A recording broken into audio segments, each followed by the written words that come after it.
بسم اللہ الرحمن الرحیم۔ السلام علیکم پیارے دوستوں، آج کی اس خاص ویڈیو میں ہم آپ کو بتائیں گے کہ بنی اسرائیل کون ہیں، کس نبی کی اولاد ہیں، بنی اسرائیل کے عقائد کیا ہیں اور فلسطین کو لے کر بنی اسرائیل مسلمانوں کے ساتھ کیوں جھگڑتے ہیں۔ اس کے علاوہ بنی اسرائیل کے مشہور انبیاء کون کون ہیں اور ان کے صحائف اور کتابیں کون سی ہیں، یہ بھی آپ کو بتائیں گے کہ ویڈیو بہت ہی اہم ہونے والی ہے، لہٰذا ویڈیو کو آخر تک لازمی دیکھنا ہے۔ پیارے دوستو، یاد رہے کہ بنی اسرائیل حضرت یعقوب علیہ السلام کی اولاد ہیں اور چونکہ حضرت یعقوب علیہ السلام کا ایک نام یا لقب اسرائیل بھی تھا، اس نسبت سے یہ بنی اسرائیل کہلاتے ہیں۔ دوستو، چونکہ بنی اسرائیل حضرت یعقوب علیہ السلام کی اولاد ہیں، اس لیے یعقوب علیہ السلام کی اور ان کی اولاد کی داستان کا بیان کرنا ضروری ہے۔ دراصل یہی داستان بنی اسرائیل کی بھی داستان ہے، تو چلیے اس پر نظر ڈالتے ہیں۔ یاد رہے کہ حضرت اسحاق بن ابراہیم علیہ السلام کے دو بیٹے تھے، مہیس اور یعقوب۔ کہا جاتا ہے کہ باپ بڑے بیٹے مہیس اور ماں چھوٹے بیٹے یعنی یعقوب علیہ السلام سے زیادہ محبت کرتی تھی۔ ایک دن باپ نے بڑے بیٹے سے فرمائش کی کہ انہیں شکار کا گوشت کھلایا جائے۔ یہ سن کر مہیس شکار کے غرض سے جنگل کی طرف چل دیا، جبکہ ماں نے یعقوب علیہ السلام سے کہا، تم جلدی سے بکری ذبح کر لے آؤ۔ جب بڑا بیٹا شکار کر کے واپس آیا تو یہ دیکھ کر سخت پریشان ہوا اور رنجیدہ ہوا کہ یعقوب علیہ السلام نے اس کے آنے سے پہلے ہی والد کو گوشت کھلا دیا۔ اس بات پر اسی کے دل میں بھائی کے خلاف دشمنی پیدا ہو گئی۔ صورتحال کو بھانپتے ہوئے ماں نے یعقوب علیہ السلام کو مشورہ دیا کہ وہ بھائی کے غیظ و غضب سے بچنے کے لیے گھر چھوڑ کر اپنے ماموں کے پاس عراق کے شہر حران چلا جائے۔ چونکہ اس مشورے میں والد کی رائے بھی پیشکش تھی، رات کے پہلے پہر ہی گھر سے نکل گئے۔ وہ رات اور اگلا دن سفر میں گزارنے کے بعد اگلی رات ایک آبادی کے قریب کھلی جگہ میں پتھر کو تکیہ بنا کر سو گئے۔ آنکھ لگی تو خواب میں دیکھا کہ زمین سے آسمان تک ایک سیڑھی لگی ہوئی ہے، جس کے ذریعے فرشتے اوپر نیچے آ جا رہے ہیں۔ اسی اثنا میں اللہ تعالیٰ نے آپ سے مخاطب ہو کر کہا، میں تجھ کو عنقریب برکت دوں گا اور تیری اولاد کو کثیر کر دوں گا۔ یہ زمین اور تیرے بعد تیری اولاد کے لیے دوستوں بتایا جاتا ہے کہ اسی وعدے اور بات کو لے کر بنی اسرائیل یعنی یہود آج تک دعویٰ کرتے ہیں کہ یہ زمین یعنی فلسطین تو خدا نے ہمارے نام کر دی ہوئی ہے، اللہ کی طرف سے ہبہ ہے، لہٰذا کوئی دوسری قوم اور فلسطین مسلمان کسی طرح سے اس پر اپنا حق جتا سکتے ہیں۔ روایات میں آتا ہے کہ حضرت یعقوب علیہ السلام جب خواب سے بیدار ہوئے تو بہت خوش تھے اور اللہ سے منت مانی کی کہ جب بھی میں سلامتی کے ساتھ اپنے والد کے پاس واپس پہنچا تو اس جگہ جہاں سپنا دیکھا اللہ کی عبادت کے لیے ایک گھر تعمیر کروں گا اور اپنے مال کا 10واں حصہ اللہ کی راہ میں خیرات کر دوں گا۔ چنانچہ اس جگہ کو چھوڑنے سے پہلے آپ نے اس پتھر جسے تکیہ بنایا ہوا تھا اس پر تیل مل دیا تاکہ واپس آ کر پہچاننے میں آسانی ہو۔ حران شہر پہنچنے ماموں بھانجے کو دیکھ کر بہت خوش ہوا، سینے سے لگایا اور خوب خاطر توازن کی۔ روایات بتاتی ہیں کہ لبنان کی دو بیٹیاں تھیں، بڑی کا نام لیا اور چھوٹی کا راحیل تھا۔ چونکہ چھوٹی بہت ہی حسین و جمیل تھی، لہٰذا یعقوب علیہ السلام نے ماموں سے اس کا رشتہ مانگا، جس پر لبنان نے کہا، تم 6 سال تک میری بکریاں چراؤ۔ کچھ روایات میں 7 سال تک بھی لکھا ہے۔ اس وعدے پر یعقوب علیہ السلام 6 سال یا 7 سال تک ماموں کی بکریاں چراتے رہے۔ جب مدت مکمل ہوئی تو لبنان نے عزیزوں، اقارب اور دوستوں کو جمع کر کے یعقوب علیہ السلام کا نکاح اپنی بیٹی سے کر دیا۔ اب شادی کی پہلی رات جب یعقوب علیہ السلام اپنی دلہن کے پاس گئے تو پتہ چلا کہ نکاح راحیل سے نہیں بلکہ بڑی بیٹی لیا سے کر دیا گیا ہے۔ صبح ہوئی تو ماموں سے دریافت کیا کہ یہ کیا ماجرا ہے۔ ماموں نے جواب دیا، ہمارے ہاں یہ رواج کے مطابق بڑی بیٹی کے ہوتے ہوئے چھوٹی بیٹی کی شادی نہیں ہو سکتی، لیکن میں نے تو چھوٹی کا ہاتھ مانگا تھا۔ یعقوب علیہ السلام نے کہا۔ اس پر لبنان نے کہا، اگر تمہیں اس سے شادی کرنی ہے تو مزید 7 سال میری بکریوں کی دیکھ بھال کرنی ہوگی۔ یہ سن کر یعقوب علیہ السلام نے مزید 7 سال ماموں کی بکریاں چرانے کی حامی بھر لی، اور جب 7 سال مکمل ہوئے تو لبنان نے یاد رہے اس وقت 2 بہنوں سے ایک مرد کی شادی ممنوع نہ تھی، اور 200 روایات کے مطابق حضرت یعقوب علیہ السلام نے راحیل سے شادی کے بعد کچھ وقت ماموں کے پاس گزارا اور پھر اہل و عیال کے ساتھ اپنے وطن کے حنان جو موجودہ فلسطین ہے واپس جانے کی اجازت چاہی۔ یہ سن کر لبنان بہت غمگین ہوا، کیونکہ اس کی 2 بیٹیاں، بچے اور بھانجا جس نے 20 سال اس کے پاس گزارے اب بچھڑ رہے تھے۔ اس نے یعقوب علیہ السلام کو مزید رکھنے کے لیے کہا، مگر انہیں اللہ کی طرف سے حکم تھا کہ اب واپس اپنے وطن کنعان، یاد رہے فلسطین کا پرانا نام کنعان تھا، وہاں جا کر دین اسلام کی تبلیغ کریں۔ لہٰذا وہ ماموں سے اجازت لے کر واپس کے سفر پر روانہ ہو گئے۔ بھانجے کو رخصت کرتے ہوئے لبنان نے اپنی بیٹیوں کو جہیز کے طور پر بہت ساری بھیڑ بکریوں اور سامان خودنوش سے نوازا۔ کہا جاتا ہے کہ حضرت یعقوب علیہ السلام نے سفر کرتے ہوئے کنعان کے نزدیک پہنچ کر ایک ایسی جگہ پڑاؤ ڈالا جہاں قریب ہی ان کا بھائی مہیس رہتا تھا، لیکن یعقوب علیہ السلام کو اس بات کا علم نہ تھا۔ گاؤں کے لوگوں نے مہیس کو خبر دی کہ ایک قافلہ خواتین، بچوں اور بھیڑ بکریوں کے ساتھ حوران سے کنعان جا رہا ہے، اور قافلے کے سالار کا نام یعقوب ہے۔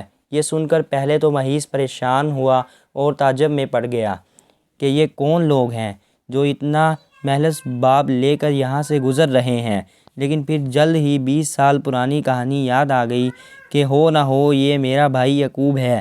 لہٰذا وہ 400 بھیڑ بکریاں اور کچھ ساتھیوں کو لے کر اس کی طرف چل پڑا۔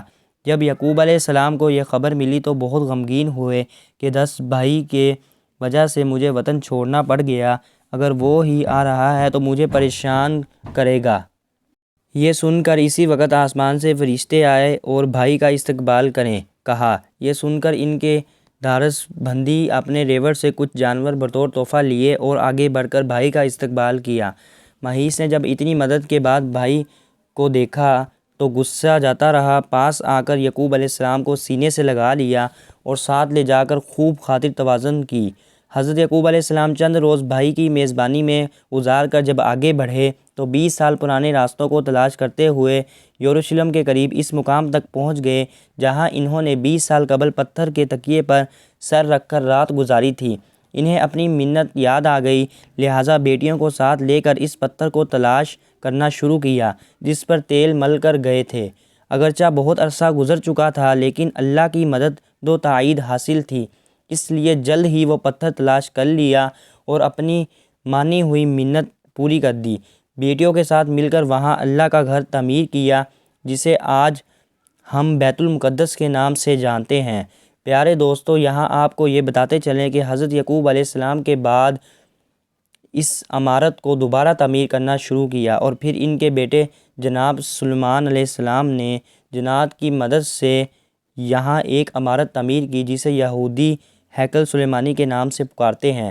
بتایا جاتا ہے کہ یہ عمارت رومیوں کھڑے ہوئے تورات پڑھے دیکھا ہوگا۔ یہودیوں کا یہ بھی ماننا ہے کہ مسلمان نے اپنے دور اقتدار میں عین اس جگہ پر مسجد اقصیٰ تعمیر کی جہاں قبل ہیکل سلیمانی موجود تھا، اس لیے ہمیں جب بھی موقع ملا مسجد اقصیٰ کو گرا کر دوبارہ گریٹ ہیکل تعمیر کریں گے۔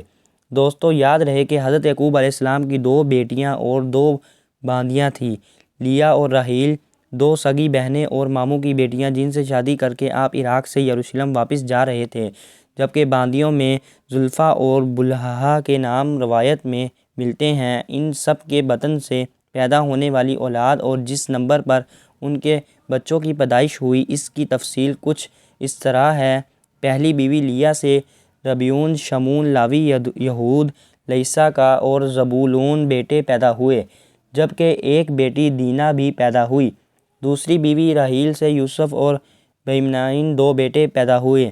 باندی زلفہ سے جاد اور اشر 2 بیٹے پیدا ہوئے، اور باندی بلہا سے دان اور نفتالی 2 بیٹے پیدا ہوئے۔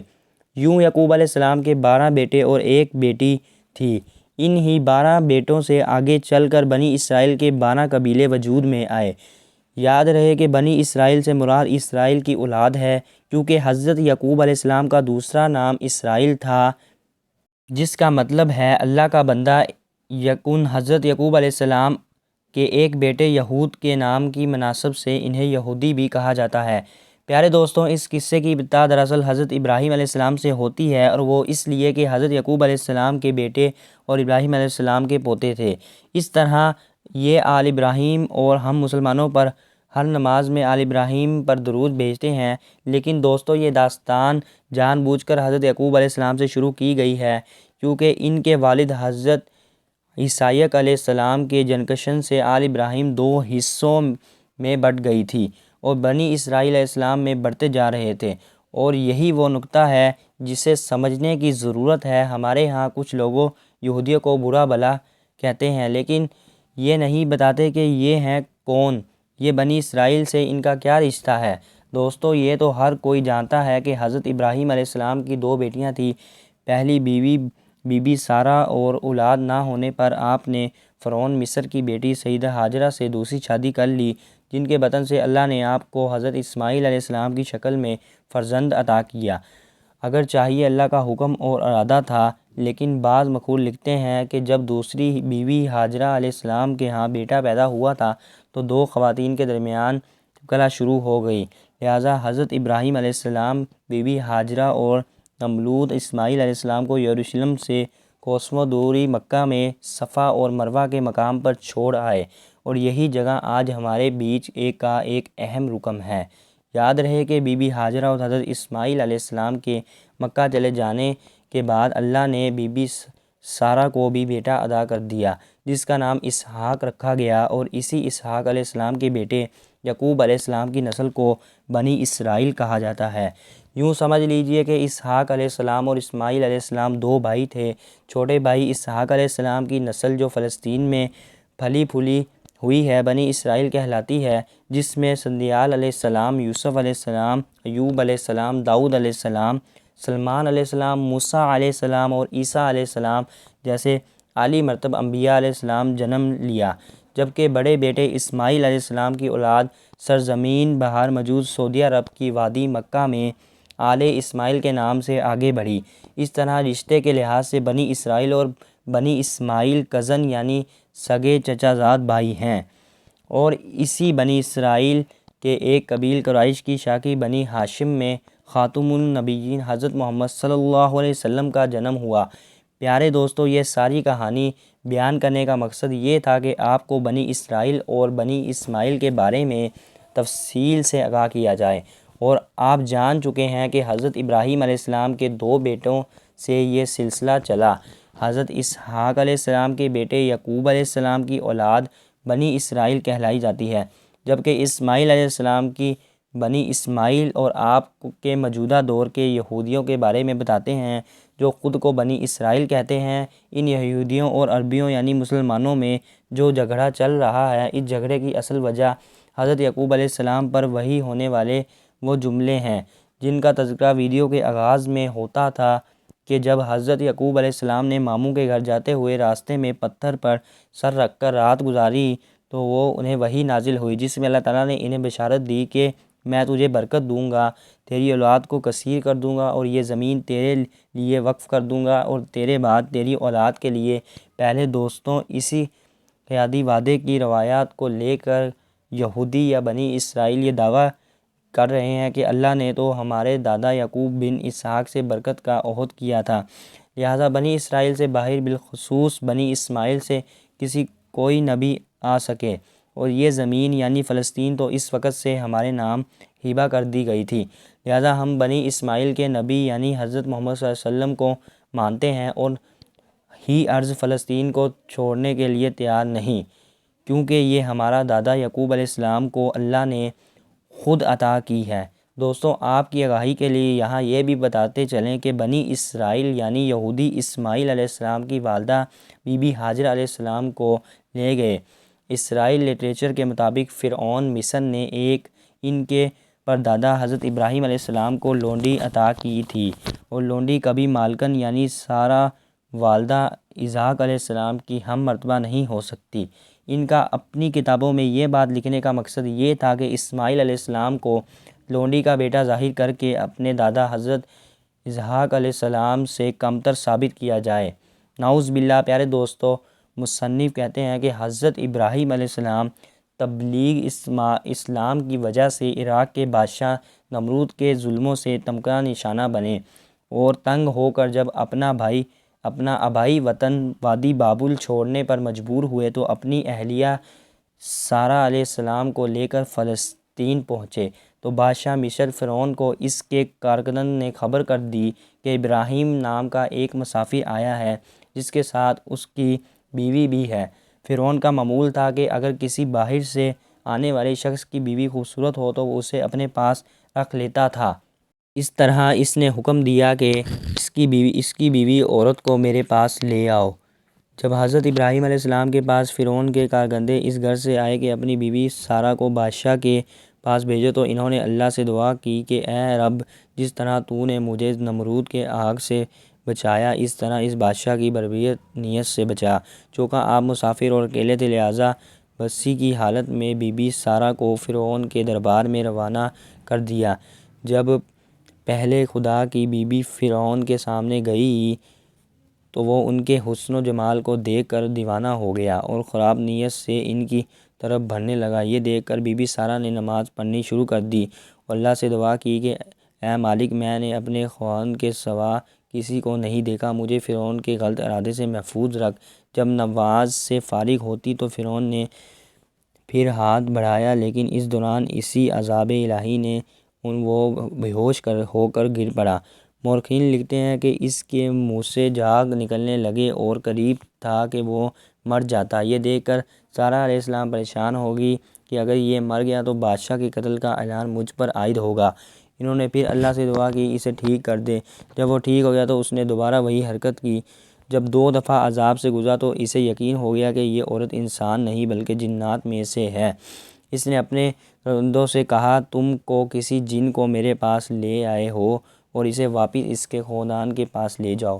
وہ سارہ علیہ السلام کی شخصیت اور کرشمات سے اس قدر متاثر ہوئے کہ جاتے ہوئے اس نے اپنی بیٹی ہاجرہ علیہ السلام تحفے میں دے دی، جس بی بی سارہ علیہ السلام نے حضرت ابراہیم علیہ السلام کی خدمت میں پیش کیا اور انہوں نے اس سے نکاح کر لیا کیونکہ تب تک ان کی کوئی اولاد نہ تھی۔ اور اس طرح بھی ہاجرہ علیہ السلام کے بدن سے اللہ تعالیٰ نے حضرت ابراہیم علیہ السلام کو پہلا بیٹا عطا کیا جس کا نام اسماعیل رکھا گیا۔ یاد رہے کہ اس واقعے کے پیش نظر حضرت بن اسماعیل نے فرعون کی بیٹی ہاجرہ کو قصداً کنیز لکھا بہرحال بائبل تاکہ اس کی اولاد یعنی بنی اسماعیل کا مرتبہ کم تر کیا جا سکے۔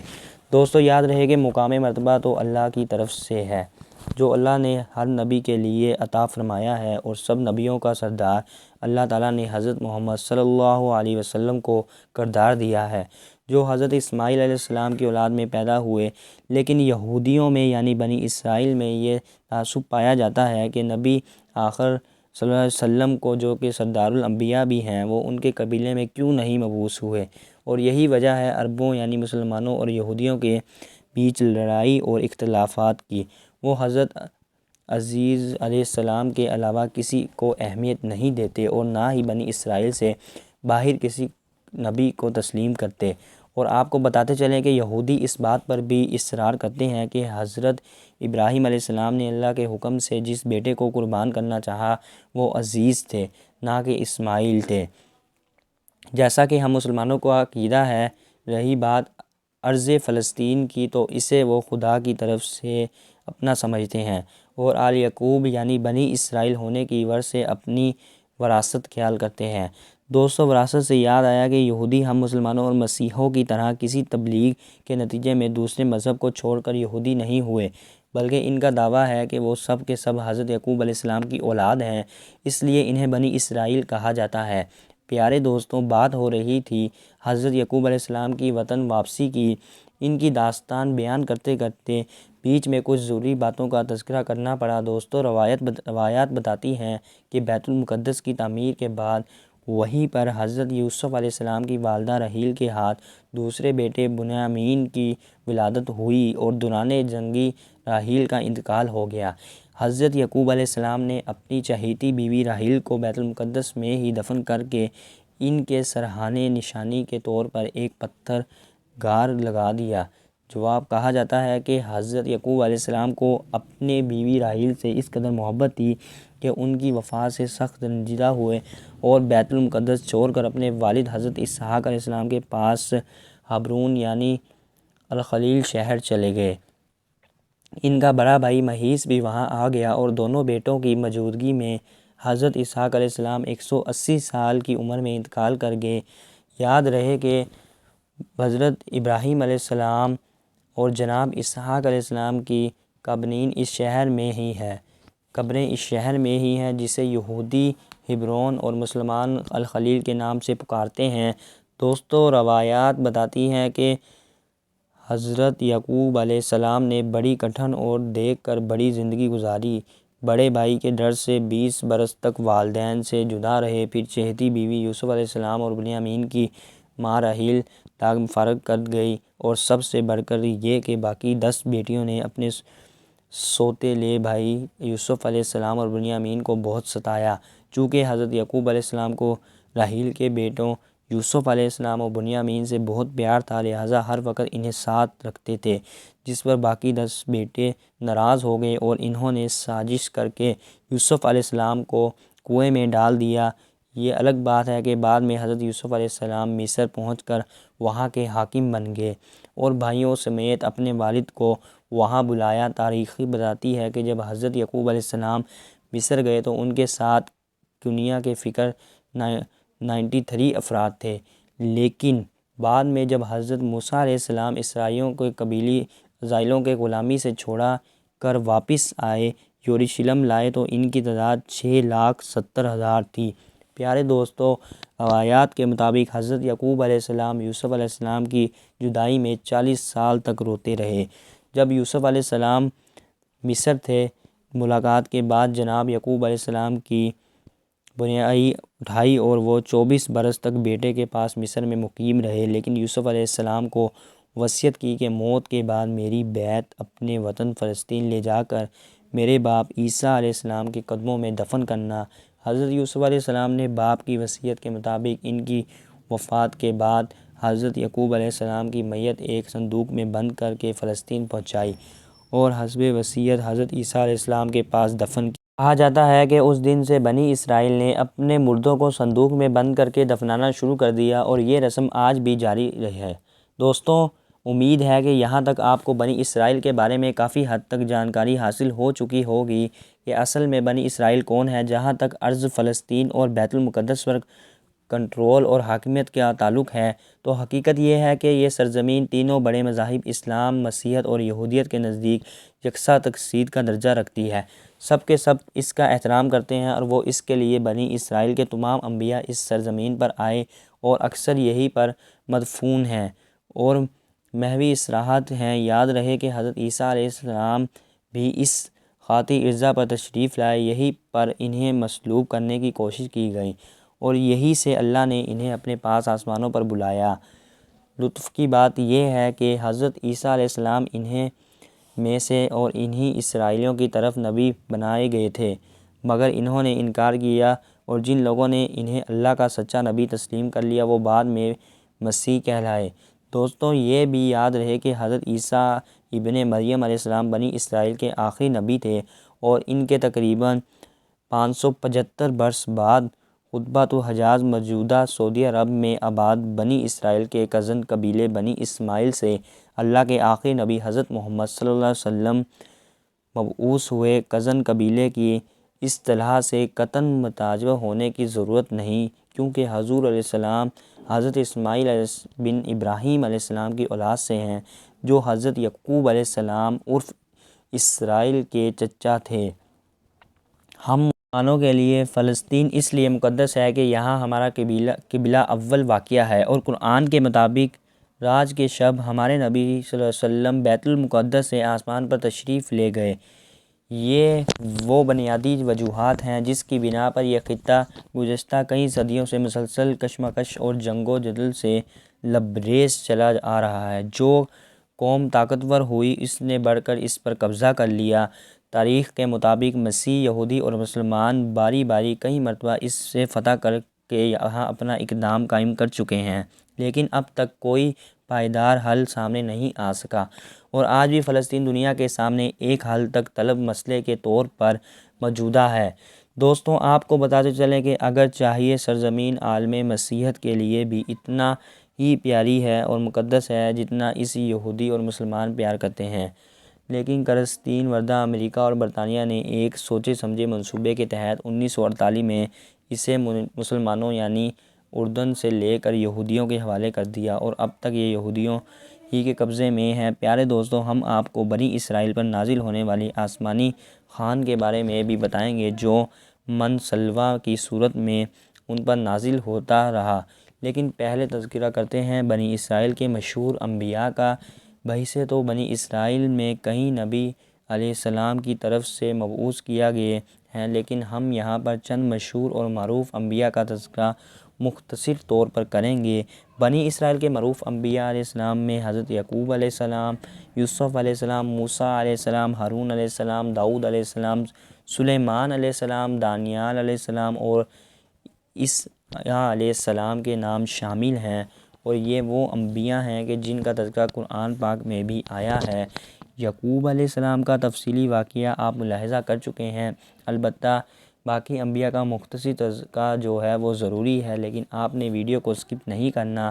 سب سے پہلے تذکرہ کرتے ہیں کہ حضرت یوسف علیہ السلام کا۔ یاد رہے کہ حضرت یوسف علیہ السلام حضرت یعقوب علیہ السلام کے بیٹے، حضرت اسحاق علیہ السلام کے پوتے اور حضرت ابراہیم علیہ السلام کے پر پوتے ہیں۔ والدہ راحیل حضرت یوسف علیہ السلام کے چھوٹے بھائی بنیامین کی پیدائش کے وقت انتقال کر گئی تھی۔ یوں تو اللہ تعالیٰ نے حضرت یعقوب علیہ السلام کو 12 بیٹوں سے نوازا تھا، لیکن راحیل کے بطن سے 2 بیٹے یوسف علیہ السلام اور بنیامین ہی ہوئے۔ حضرت یوسف علیہ السلام بھی اپنی والدہ کی طرح حسن و جمال میں لسانی تھے۔ والدہ کو بھی ان سے بے حد محبت تھی اور وہ انہیں خود سے جدا نہیں کرتے تھے۔ روایات میں ہے کہ حضرت یعقوب علیہ السلام کی چہیتی بیوی راحیل نے بھی ان کے لیے خصوصی وصیت کی تھی۔ اب یہ بن کر ماں کے بھی تھے اور 10 سوتیلے بھائیوں چھوٹے بھی۔ پھر شدید قربت اور محبت کا ایک سبب یہ بھی تھا کہ حضرت یعقوب علیہ السلام نے حضرت یوسف علیہ السلام کی پیشانی پر چمکتے نور نبوت کا مشاہدہ بھی کر لیا تھا۔ دوستوں، یاد رہے کہ اللہ عز و جل نے قرآن کریم میں 111 آیات پر مشتمل پوری ایک سورہ یوسف میں حضرت یوسف علیہ السلام کے واقعے کو بیان فرمایا ہے۔ اس سورت میں بیان کردہ واقعے کو احسن القصص یعنی بہترین واقعہ کہا گیا ہے۔ آپ کو بتاتے چلیں کہ قرآن پاک میں حضرت یوسف علیہ السلام کا نام مبارک 26 مرتبہ آیا ہے، جس میں 24 بار سورہ یوسف میں، جبکہ سورہ انعام اور سورہ غافر میں ایک بار آپ علیہ السلام کا ذکر کیا گیا ہے کہ انہوں نے ایک خواب دیکھا جس کا اپنے والد سے یوں ذکر کیا: اے ابا جان، میں نے 11 سال سے تاروں، سورج اور چاند کو دیکھا کہ وہ سب مجھے سجدہ کر رہے ہیں۔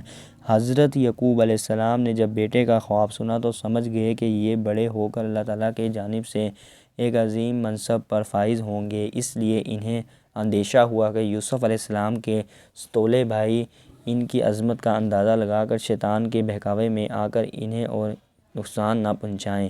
چنانچہ انہوں نے کہا: پیارے بیٹے، اپنے اس خواب کا ذکر اپنے بھائی سے نہ کرنا، ایسا نہ ہو کہ وہ تمہارے ساتھ کوئی فرابکاری کریں۔ کچھ شک نہیں کہ شیطان انسان کا کھڑا دشمن ہے۔ دوستوں، بعض مفسرین نے لکھا ہے کہ جس وقت حضرت یوسف علیہ السلام اپنے والد کو خواب سنا رہے تھے تو ستیلی ماں دروازے کی آڑ سے باتیں سن رہی تھی۔ جب ستیلے بیٹے گھر آئے تو اس نے یہ بات ان کو بتائی۔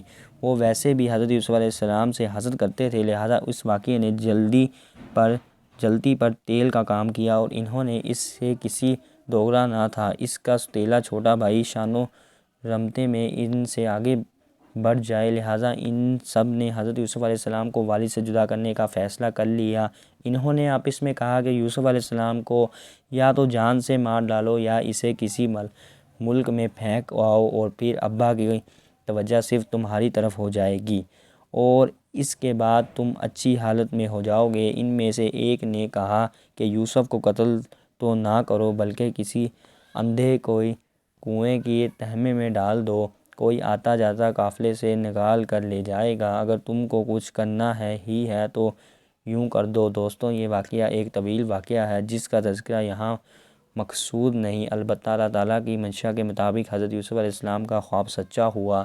اللہ تعالیٰ نے ان کو والی مصر بنایا اور سب بھائیوں نے ان کا سجدہ کیا، جو کہ تضمین تھا اور اس وقت شریعت میں جائز تھا، جس کا تذکرہ قرآن پاک میں موجود ہے۔ دوستوں، یہ تھا مختصر تعارف حضرت یوسف علیہ السلام کا۔ اب تذکرہ کرتے ہیں حضرت موسیٰ علیہ السلام کا۔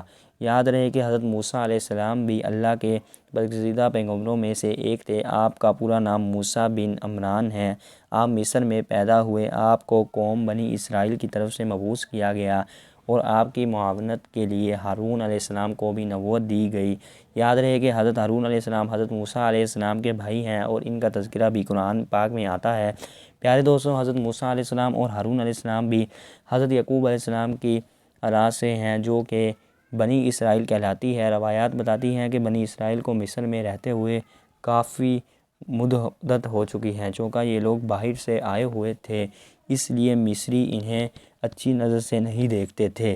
آپ کو بتاتے چلیں کہ اسی زمانے میں مصر کا ہر بادشاہ فرعون کہلاتا تھا۔ حضرت یوسف علیہ السلام 16 فرعون کے زمانے میں مصر تشریف لائے تھے، جبکہ موسیٰ علیہ السلام کے زمانے کا بادشاہ 19 فرعون تھا۔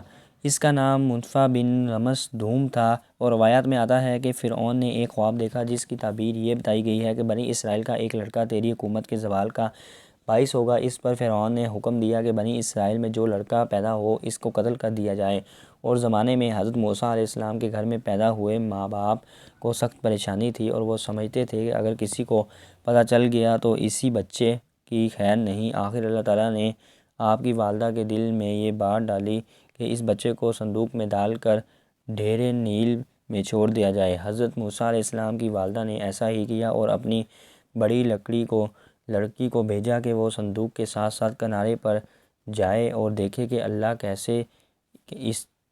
کسی طرح اس کی حفاظت کرتا ہے۔ جب یہ صندوق تیرتا ہوا شاہی محل کے قریب پہنچا تو فرعون کے گھرانے اور عورتوں میں سے ایک نے اس کو دیکھ کر باہر نکلوایا، اور جب اس میں ایک خوبصورت بچے کو دیکھا تو خوش ہوئی، اس بچے کو محل میں لے گئی۔ حضرت موسیٰ علیہ السلام کی بہن بھی فرعون کے خادموں کے ساتھ شامل ہو گئی۔ فرعون کی کوئی اولاد نہ تھی۔ جب اس کی بیوی سینا نے ایک حسین و جمیل بچے کو دیکھا تو بہت خوش ہوئی۔ اتنے میں فرعون بھی آ گیا اور اس کے قتل کا حکم دے دیا۔ فرعون کی بیوی نے منت سماجت کی، کہا کہ اس معصوم کو قتل نہ کرو، کوئی بڑی بات نہیں، اگر یہ چاہ میری اور تیرے آنکھوں کا نور اور دل کا سرور بن جائے اور ہم اس کو اپنا بیٹا بنا لیں، اور اگر حقیقت میں یہ وہی بچہ ہے جو تیرے خواب کی تعبیر بننے والا ہے تو ہم اس کی ایسی تربیت کریں گے کہ یہ ہمارے لیے نقصان بننے کی بجائے مفید ہی ثابت ہوگا۔ اس طرح فرعون حضرت موسیٰ علیہ السلام کے قتل کرنے سے باز آ گیا۔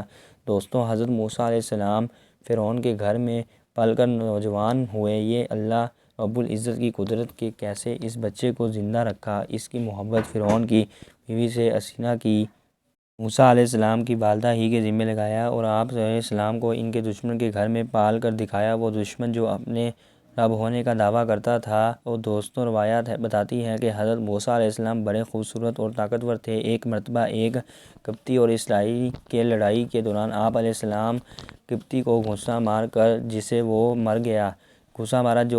اگلے دن ایک دوسرے قبطی نے یہ خبر مشہور کر دی کہ فرعون نے ان کو گرفتار کے احکامات جاری کر دیے۔ اس وقت ایک آدمی فرعون کے دربار میں موجود تھا جس کو حضرت موسیٰ علیہ السلام سے انس تھا۔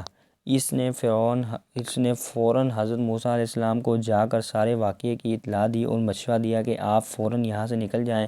چنانچہ حضرت موسیٰ علیہ السلام وہاں سے سر و سامان لے کر نکل کھڑے ہوئے اور منزلیں طے کرتے ہوئے میدان کے شہر جا پہنچے۔ آپ بھوک اور پیاس سے نڈال کہ کوئی آ کر پر لوگوں کی بھیڑ لگی ہوئی ہے اور لوگ اپنے اپنے ریوڑ کو پانی پلا رہے ہیں، جب سے پیچھے دو لڑکیاں اپنی بکریاں لے کر کھڑی ہیں۔ حضرت موسیٰ علیہ السلام نے ان لڑکیوں کے ریوڑ کو پلا دیا۔ لڑکیوں نے گھر جا کر معجزہ سنایا تو ان کے بوڑھے باپ نے کہا یہ احسان فراموش ہوگا کہ ہم اپنے محسن کے ساتھ کوئی اچھا سلوک نہ کریں، اور کہا جاؤ پردیسی نوجوان کو اپنے گھر لے آؤ۔ چنانچہ ایک لڑکی گئی اور حضرت موسیٰ کو ساتھ لے آئی۔ ان کے باپ نے حضرت موسیٰ کو کھانا کھلایا اور اس طرف آنے کی وجہ پوچھی۔ آپ نے تمام واقعہ سنا دیا۔ اس لڑکی نے جو آپ کو بلانے گئی تھی اپنے بزرگ باپ سے کہا کہ بابا جان، بہتر ہوگا کہ اس نوجوان کو ملازم رکھ لیا جائے، ملازم وہی اچھا ہوتا ہے جو ایماندار بھی اور طاقتور بھی۔ یہ سن کر وہ بزرگ بہت خوش ہوئے اور کہا کہ اگر تم 8 سال میری بکریاں چراؤ گے تو میں اپنی بیٹی تمہارے نکاح میں کر دوں گا، اور اگر تم 2 سال اور بکریاں چراؤ گے تو یہی لڑکیوں کا حق مہر ہوگا۔ حضرت موسیٰ علیہ السلام نے اس کو قبول کر لیا اور فرمایا کہ یہ میری خوشی پر چھوڑ دیا جائے، ان دونوں میں سے جو مدت میں چاہوں گا اس کو پورا کر دوں گا۔ چنانچہ مقررہ مدت تک بکریاں چراؤں کے بعد حضرت موسیٰ علیہ السلام کی شادی ہو گئی۔ روایات میں آتا ہے کہ ایک دن حضرت موسیٰ علیہ السلام آپ کی بیوی بھی آپ کے ہمراہ تھی، رات ہو گئی تھی اور سا بھول گئے اور رات بڑی سردار اور تاریکی تھی۔ آپ کو آگ کی تلاش ہوئی، ادھر ادھر دیکھا، سامنے کوئی سینے پر چمکتا ہوا شعلہ نظر آیا۔ آپ نے اپنی بیوی سے کہا تم یہیں ٹھہرو، میں وہاں سے آگ لے آؤں۔ آپ چلے جا رہے تھے اور آگ دور ہوتی جا رہی تھی۔ جب کشمکش دور تک چلنے کے بعد وہ آگ دور ہو رہی تھی تو موسیٰ علیہ السلام خوف ہو چکے تھے۔ اے موسیٰ علیہ السلام، میں تیرا پروردگار ہوں، اپنا جوتا اتار دے، یہ تو وہ مقدس وادی ہے، میں نے تجھ کو رسالت کے لیے چن لیا ہے۔ پیارے دوستوں، یوں حضرت موسیٰ علیہ السلام کو اللہ نے نبوت عطا کی اور اس کے بعد سے عیسیٰ کے معجزات کو اللہ نے نشانیوں کے طور پر آپ علیہ السلام پر اشکار کر دیا اور حکم ہوا کہ ہماری ان نشانیوں کو لے کر فرعون کے پاس جاؤ اور اس کو اور اس کی قوم کو سیدھا راستہ دکھاؤ۔ اس نے بہت سردار کر چکے ہیں، وہ بنی اسرائیل پر انتہائی ظلم کر رہا ہے، ان کو اس کی غلامی اور ذلت سے نجات دلاؤ۔ حضرت موسیٰ علیہ السلام اپنے بھائی کو ساتھ لے کر فرعون کے دربار گئے اور فرعون سے کہا کہ خدا نے مجھے اپنا پیغمبر اور رسول بنا کر تیرے پاس بھیجا ہے۔ فرعون سے لمبی چوڑی گفتگو اور موجودہ دور کے دکھانے کے بعد بھی اس نے دعوت کو بولنا کی، جبکہ بنی اسرائیل کی ایک جماعت آپ پر اور اللہ پر ایمان لے آئی، جبکہ کبھی وہ ایمان لے آتے اور کئی بار ایسا ہوا کہ جب عذاب رفع ہو جاتا تو یہ لوگ پھر منکر ہو جاتے۔ اب اللہ نے حضرت موسیٰ علیہ السلام کو حکم دیا کہ اپنی قوم بنی اسرائیل مصر سے نکال کر بابل کی سرزمین پر لے جاؤ۔ چنانچہ آپ رات کے وقت بنی اسرائیل کو لے کر نکل گئے اور ادھر فرعون کو بھی اطلاع مل گئی۔ اس نے ایک زبردست فوج کے ساتھ ان کا تعاقب کیا۔ وہ پانی کے کنارے پر پہنچے تھے کہ مصری فوجیں آ گئی۔ بنی اسرائیل بہت گھبرائے، مگر حضرت موسیٰ علیہ السلام نے ان کو تسلی دی کہ گھبراؤ نہیں، اللہ کا وعدہ سچا ہوتا ہے۔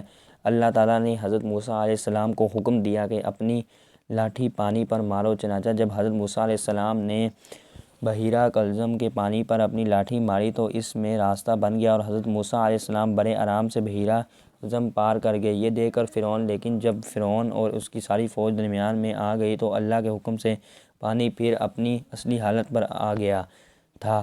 فرعون اپنی فوج سمیت غرق ہو گیا۔ پیارے دوستو، یہ تھا تذکرہ حضرت موسیٰ علیہ السلام کا، جو کہ بنی اسرائیل میں ایک جلیل القدر اور معروف نبی تھے، اور آپ علیہ السلام کے دور میں بنی اسرائیل کے حوالے سے بہت سے واقعات ہیں جو قرآن پاک میں بیان ہوئے ہیں۔ دوستوں، اب تذکرہ کرتے ہیں حضرت داؤد علیہ السلام کا۔ روایات کے مطابق حضرت داؤد علیہ السلام 965 سال قبل مسیح فلسطین میں پیدا ہوئے۔ آپ علیہ السلام حضرت ابراہیم علیہ السلام کی نسل میں سے تھے۔ محمد بن اسحاق، حضرت وہب بن منبع رضی اللہ تعالیٰ عنہ ان کے حوالے سے تحریر کرتے ہیں کہ حضرت داؤد علیہ السلام پستہ قد تھے، آنکھیں نیلی تھیں، جسم پر بال بہت کم تھے، چہرے سے پاکیزگی جھلکتی تھی، نہایت ہمدرد، قوی، بہادر اور نڈر ہونے کے ساتھ ساتھ حکمران تھے اور فیصلہ کرنے کی قوت تحفہ خدانی میں ملی تھی۔ کہا جاتا ہے کہ حضرت داؤد علیہ السلام سے قبل بن اسرائیل میں نبوت آل بن یعقوب میں چلی جا رہی تھی، جبکہ بادشاہت دوسرے خاندان یہود بن یعقوب میں تھی، لیکن اللہ رب العزت نے پہلی مرتبہ دونوں اعزازات ایک ہی شخصیت میں جمع فرما دیے۔ حضرت داؤد علیہ السلام کے برگزیدہ نبی اور رسول تھے اور بادشاہی، اور یاد رہے کہ انبیاء علیہ السلام میں حضرت داؤد علیہ السلام کے بعد حضرت آدم علیہ السلام کے بعد حضرت داؤد علیہ السلام ہی وہ پیغمبر ہیں جنہیں قرآن کریم نے خلیفہ کے لقب سے نوازا۔ جیسا کہ سورۃ الاقتصاد میں اللہ تعالیٰ نے فرمایا، اے داؤد، ہم نے تمہیں زمین پر خلیفہ بنا دیا، تم لوگوں کے درمیان حق کے ساتھ فیصلے کرو۔ پیارے دوستو، یہاں داؤد علیہ السلام کی پہلی فتح کا تذکرہ کرتے ہوئے جو کہ کم سنی کی عمر میں آپ کو حاصل ہوئی۔ اور یہ واقعہ قرآن پاک میں بھی بیان ہوا ہے۔ کہتے ہیں کہ قوم عمالقہ کے ظالم و جاہر بادشاہ جالوت کی فوج کے مقابلے میں صف آرا بنی اسرائیل کے بادشاہ حضرت طالوت کے لشکر میں ایک کم عمر نوجوان بھی اپنی خلیل کے ساتھ شامل تھا، کیونکہ نو عمر ہونے کی وجہ سے اس سے اسلحہ نہیں دیا گیا تھا۔ جالوت جسم کو سامنے حرب سے سجائے نجایت روانی اور تکبر سے شاہی سواری پر بیٹھا اہل ایمان کو دعوت و بشارت دے رہا تھا۔ ابھی بنی اسرائیل کا ایک چھوٹا سا لشکر کوئی فیصلہ بھی نہ کر پایا تھا کہ اچانک ان کی صفوں میں موجودہ ایک کم عمر نوجوان عقاب جیسی برقک رفتاری سے باہر نکلا اور جالوت کے سامنے پہنچ کر اسے للکارنے لگا۔ گوشت کے بہار لیم و شہیم اور طویل امگال جالوت نے حیرت کے ساتھ نوجوان کو دیکھا تو حقارت سے بولا، میں تجھے قتل کرنا پسند نہیں کرتا۔ خوف نوجوان نے واجر کی آنکھوں میں آنکھیں ڈال کر کشیدار آواز میں جواب دیا، لیکن تجھے قتل کرنا مجھے پسند ہے۔ پھر فلک پر چمکتے سورج کی تیز روشنی میں ازر و سما نے ایک حیرت انگیز منظر دیکھا۔ جو نوجوان کی خلیل سے گولی کی طرح نکلے پتھر سے جالوت کا متکبر سر پاش پاش ہو گیا تھا اور اس کا طاقتور جسم زمین پر اوندھے منہ پڑا تھا۔ یہ سب اتنا اچانک ہوا کہ جالوت کے اسلحے سے لیس فوج کو سنبھلنے کا موقع ہی نہ ملا اور وہ بدہوش ہو کر گر گئے۔ یہ نوجوان اکشا وہاں تھا جو سارا دن جنگل میں بکریاں چراتا کرتا تھا اور خلیل سے بکریوں کے قریب آنے والے درندوں کو مار بھگاتا تھا، لیکن قدرت نے اس کے لیے بڑے فیصلے کر رکھے تھے۔ اللہ تعالیٰ نے پہلے ہی سے اسے بنی اسرائیل کا بادشاہ بنا لیا تھا اور پھر اسے نبوت اور رسالت کے عظیم منصب۔ سورہ بقرہ کی آیت نمبر 201 میں اللہ تعالیٰ نے فرمایا، داؤد نے جالوت کو قتل کر ڈالا اور اللہ نے ان کو بادشاہی اور دانائی بخشی اور جن جن چیزوں کو چاہا انہیں علم دیا۔ پیارے دوستو، معلوم ہوا کہ وہ نوجوان حضرت داؤد علیہ السلام تھے اور انہوں نے چھوٹی عمر میں جالوت کو قتل کیا اور یہ آپ علیہ السلام کی پہلی فتح تھی، جس کے بعد اللہ تعالیٰ نے آپ علیہ السلام کو بادشاہت بھی عطا فرمائی اور نبوت بھی، اور آپ علیہ السلام کو اللہ تعالیٰ نے کتاب یعنی زبور بھی عطا فرمائی، جیسا کہ قرآن پاک میں اشعار ہے۔ سورہ بنی اسرائیل میں اللہ تعالیٰ نے فرمایا، اور ہم نے بعض پیغمبروں کو بعض پر فضیلت بخشی اور داؤد کو زبور عنایت کی۔ اور سورہ نساء میں اللہ تعالیٰ نے ارشاد فرمایا، ہم نے داؤد کو زبور بھی عنایت کی۔ پیارے دوستوں، امام بغوی رحمۃ اللہ علیہ نے اپنی تفسیر میں لکھا ہے کہ زبور اللہ کی کتاب ہے جو حضرت داؤد علیہ السلام پر نازل ہوئی ہے۔ اس میں 150 صورتیں ہیں جو دعا اور حمد پر ثنا پر مشتمل ہے، تاہم ان میں حلال و حرام اور فرائض و حدائد کا بیان نہیں ہے۔ زبور کے لغوی معنی ہے پیارے یا ٹکڑے کے۔ دراصل زبور کے نزول کا مقصد توراۃ کی تکمیل تھا، اس لیے کہ گویا یہ توراۃ ہی کا ایک حصہ یا ٹکڑا ہے۔ دوستوں، آپ کو بتاتے چلیں کہ زبور اللہ تعالیٰ کی حمد و ثنا سے مزین ہے اور حضرت داؤد علیہ السلام کو اللہ تعالیٰ نے دل نشیں آواز اور صحرا انگیز لحن عطا فرمایا تھا۔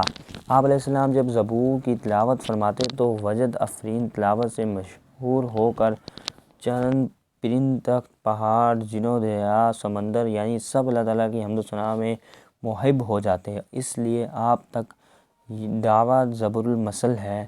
دوستو، یہ تھا کہ تذکرہ حضرت داؤد علیہ السلام کا اور ان کی نبوت کا اور ان پر نازل ہونے والی کتاب کا۔ اب تذکرہ کرتے ہیں بنی اسرائیل کے نبی سلیمان علیہ السلام کے پیارے دوست حضرت سلیمان علیہ السلام کا۔ اللہ سبحانہ تعالیٰ کے عظیم رتبہ پیغمبر گزرے ہیں، آپ کو بنی اسرائیل میں مبعوث کیا گیا تھا اور نہ صرف پیغمبر تاکہ کی گئی بلکہ دنیا کی عظیم بادشاہت اور علم سے بھی نوازا گیا تھا۔ روایات میں آتا ہے کہ حضرت سلیمان کے سامنے اللہ تعالیٰ نے 3 آپشن رکھے تھے کہ وہ جس چیز کو چاہیں اپنے لیے پسند فرما لیں۔ آپ علیہ السلام کے لیے بادشاہت، دولت اور علم رکھا گیا اور آپ علیہ السلام نے اس میں سے پسند فرمایا۔ حضرت اسماعیل کا انتخاب بارگاہ خواندگی میں مقبول ٹھہرا اور آپ علیہ السلام کی باقی 2 چیزوں یعنی بادشاہت اور دولت بھی علم کے انتخاب پر دیے گئے۔ یاد رہے کہ آپ علیہ السلام کی حکمرانی نے نہ صرف زمین، زراعت، نبات، بیانات پر تھی بلکہ جن و آدمی پر بھی تھی آپ کے تابع تھے، جبکہ ہوا بھی آپ کے حکم کے تابع تھی۔ آپ علیہ السلام کا ایک عظیم و شان تخت تھا جس پر بیٹھ کر آپ علیہ السلام کے دوش پر دنیا بھر میں جہاں چاہتے جاتے اور سفر کیا کرتے تھے۔ کہتے ہیں کہ یہ تخت ہوا سے زمانے کے باعث متروک اور پھر ختم ہو گیا۔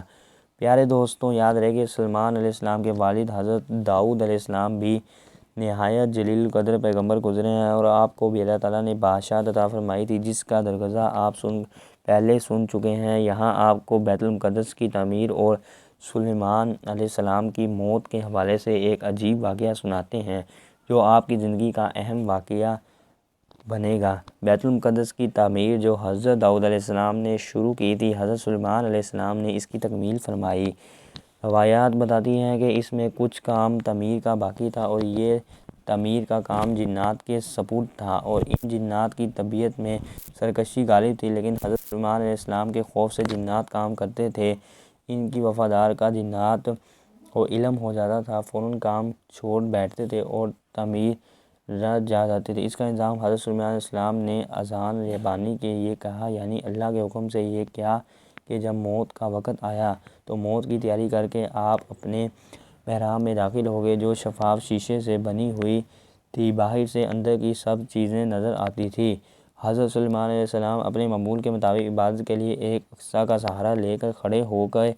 آپ علیہ السلام سے انداز سے کھڑے ہوئے کہ روح پرواز کرنے کے بعد بھی آپ علیہ السلام کا جسم مبارک اس عصا کے سہارے اپنی جگہ جمع رہا۔ اسی حالت میں حضرت سلیمان علیہ السلام کی روح وقت پر مقرر قبض کر لی گئی، مگر وہ اپنے عصا کے سہارے اپنی جگہ جمے رہے اور باہر سے ایسا نظر آتے کہ عبادت میں مشغول ہیں۔ آپ علیہ السلام کا جنات پر اس قدر رعب تھا کہ جنات کی یہ مجال نہ تھی کہ پاس آ کر دیکھتے، لہٰذا وہ سلیمان علیہ السلام کو زندہ سمجھ کر کام میں مشغول رہے، یہاں تک کہ سال بھر گزر گیا اور تعمیر بیت المقدس کا بقیہ کام پورا ہو گیا۔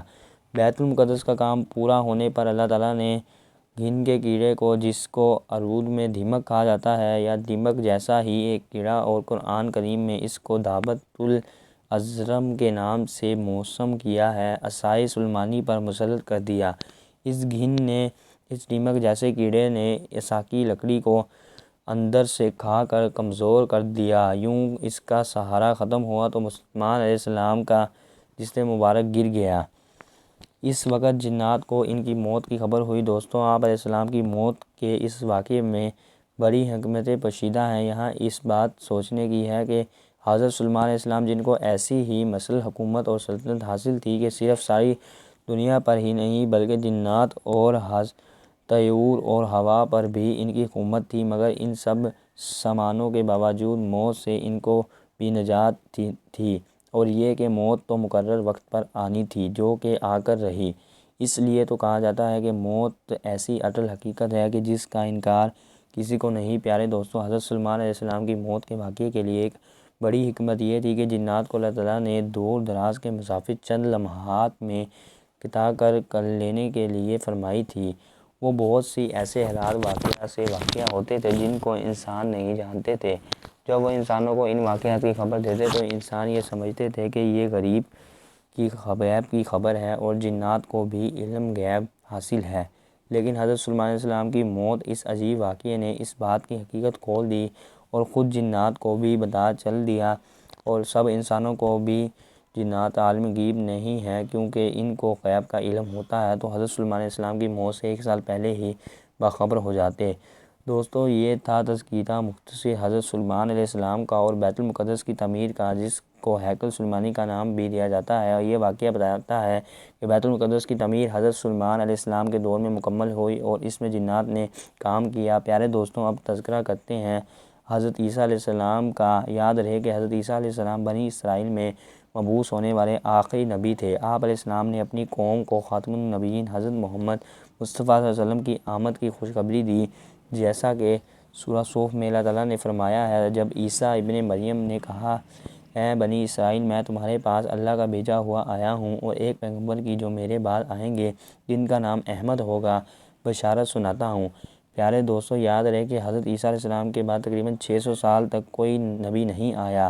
پھر اللہ تعالیٰ نے ہمارے آقا سرکار دو عالم صلی اللہ علیہ وسلم کو سارے جہانوں کے لیے رحمت بنا کر اور مبعوث فرمایا، اور ان پر آخری آسمانی کتاب قرآن مجید نازل فرمائی۔ یاد رہے کہ حضرت عیسیٰ علیہ السلام پر انجیل نازل فرمائی گئی تھی، جیسا کہ سورۃ مائدہ میں اللہ تعالیٰ نے فرمایا ہے، ہم نے ان پیغمبروں کے بعد عیسیٰ ابن مریم کو اپنے سے پہلی کتاب یعنی تورات کی تصدیق کرنے والا بنایا، اور ہم نے ان کو انجیل عطا کی جس میں ہدایت اور نور تھا۔ ابن جرات رحمۃ اللہ علیہ نے ان تحریر کیا کہ حضرت عیسیٰ علیہ السلام پر جب انجیل نازل ہوئی تو آپ علیہ السلام کی عمر مبارک 30 سال تھی، اور نبوت کی 3 سال بعد یعنی 33 برس کی عمر میں اللہ تعالیٰ نے آپ علیہ السلام کو آسمان پر اٹھا لیا۔ دوستوں، آپ کو بتاتے چلیں کہ قرآن کی 13 سورتوں میں مختلف ناموں سے حضرت عیسیٰ علیہ السلام کا تذکرہ کیا گیا ہے۔ 24 مقامات پر عیسیٰ علیہ السلام، 23 مقامات پر ابن مریم، 11 جگہ پر مسیح اور 1 مقام پر آپ کو عبداللہ کہا گیا ہے۔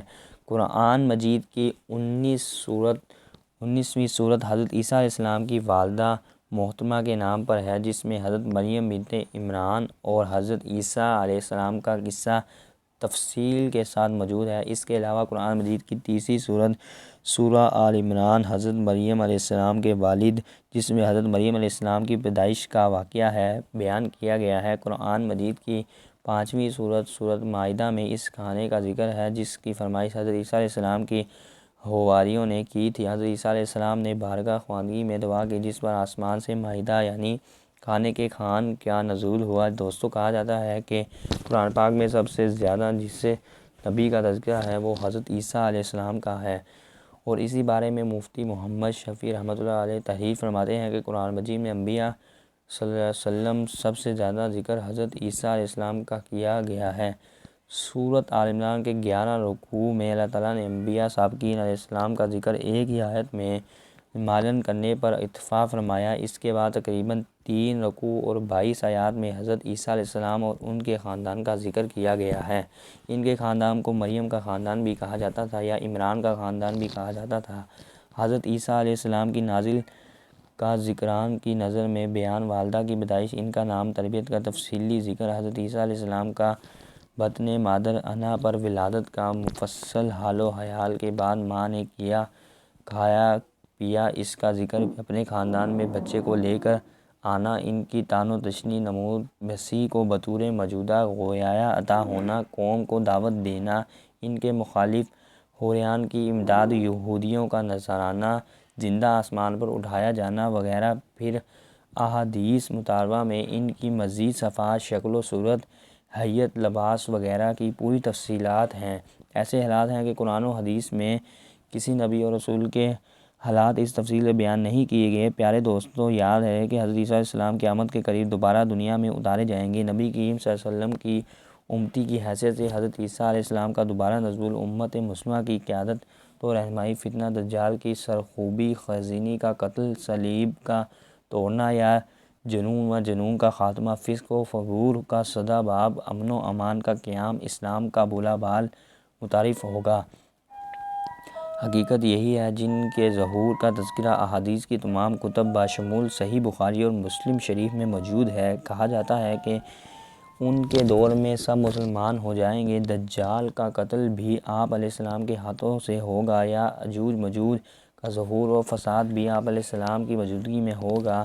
بالآخر آپ علیہ السلام سے ان کی حقیقت ہوگی، جیسا کہ حضور نبی کریم صلی اللہ علیہ وسلم نے فرمایا، قسم ہے اس ذات کی جس کے ہاتھ میں میری جان ہے، ضرور ایک وقت آئے گا کہ تم میں ابن مریم حاکم و عادل بن کر نازل ہوں گے، وہ صلیب دوڑیں گے، خنزیر کو قتل کریں گے، جزیہ اٹھائیں گے، اور مال کی اتنی بھیت ہو جائے گی کہ کوئی اسے قبول کرنے والا نہیں ہوگا، یعنی صدقہ اور خیرات لینے والا کوئی نہیں ہوگا، حتیٰ کہ ایک سجدہ دنیا و مافیہ سے بہتر ہوگا۔ پیارے دوستوں، آپ نے بنی اسرائیل کے مشہور انبیاء کا تذکرہ ملاحظہ فرمایا ہے۔ آخر میں آپ کو بنی اسرائیل پر نازل ہونے والے خوان کے بارے میں بتاتے ہیں اور اس ویڈیو کا اختتام کرتے ہیں۔ قرآن پاک کی سورۃ مائدہ میں اللہ تعالیٰ نے ارشاد فرمایا، جس کا ترجمہ ہے، عیسیٰ ابن مریم نے دعا کی، اے ہمارے رب، ہم پر مسلمان سے کھانے کا خوان نازل فرما تاکہ وہ دن ہمارے اگلوں اور پچھلوں کے لیے عید ہو جائیں اور تیری طرف سے نشان ہو جائیں، اور ہمیں رزق عطا فرما۔ تو اللہ تعالیٰ نے آسمان سے 2 کھانے اتارے، ایک کا نام من اور دوسرے کا نام سلویٰ تھا۔ روایات بتاتی ہیں کہ من بالکل سفید شہد کی طرح ایک حلوہ تھا، اور یا سفید رنگ کی شہد ہی تھی جب روزانہ آسمان سے بارش کی طرح برستی تھی، اور جو سلویٰ پکی ہوئی بیٹھنے تھی جب ہوا کے ساتھ آسمان سے نازل ہوا کرتی تھی، جیسا کہ اللہ تعالیٰ نے بنی اسرائیل پر اپنی نعمتوں کا شمار کراتے ہوئے قرآن مجید کی سورہ بقرہ میں ارشاد فرمایا، اور تم پر من اور سلوہ اتارا۔ اس من سلوہ کے بارے میں حضرت موسیٰ علیہ السلام کا یہ حکم تھا کہ روزانہ تم اس کو کھا لیا کرو اور کل کے لیے ہرگز اس کا ذخیرہ مت کرو۔ مگر بعض طوائف و لوگوں کو یہ ڈر لگنے لگا کہ اگر کسی دن من سلوہ نہ ہوتا تو ہم لوگ اس سے آبو شتیل میدان میں بھوکے مر جائیں گے۔ چنانچہ ان لوگوں نے کچھ چھپا کر کل کے لیے رکھ لیا، تو نبی کی نافرمانی سے ایسا نشوز پھیل گئی کہ جو کچھ لوگوں نے کل کے لیے جمع کیا تھا وہ سب سکڑ گیا اور آئندہ کے لیے اس کا اترنا بند ہو گیا۔ دوسری روایات میں آتا ہے کہ حضور صلی اللہ علیہ وسلم نے ارشاد فرمایا، بنی اسرائیل نہ ہوتے تو یہ کھانا کبھی خراب نہ ہوتا، نہ گوشت سکڑتا۔ کھانے کا خراب ہونا اور گوشت کا سکڑنا اسی طریق سے شروع ہوا، ورنہ اس سے پہلے نہ کھانا بگڑتا تھا نہ گوشت سڑتا تھا۔ پیارے دوستوں، یہ تھی ہماری آج کی ویڈیو، جس میں بنی اسرائیل کا اور بنی اسرائیل کے انبیاء کا تفصیلی تذکرہ آپ نے ملاحظہ کیا۔ جانے سے پہلے ویڈیو کو آپ شیئر ضرور کریں۔ پیارے دوستوں، ہم یہ امید کرتے ہیں کہ آپ کو ہماری آج کی ویڈیو ضرور پسند آئی ہوگی۔ اگر آپ کو ہماری آج کی ویڈیو پسند آئی ہے تو سب سے پہلے اس کو لائک کریں۔ آخر میں آپ سے درخواست ہے کہ اگر آپ نے ابھی تک ہمارا چینل سبسکرائب نہیں کیا تو ابھی سبسکرائب کر لیں، ساتھ میں بیل نوٹیفیکیشن کو بھی آن کر لیں تاکہ لیٹسٹ اپلوڈ ہونے والی ویڈیو آپ تک بروقت پہنچی رہے۔ مجھے اگلی ویڈیو تک اجازت دیں۔ فی امان اللہ۔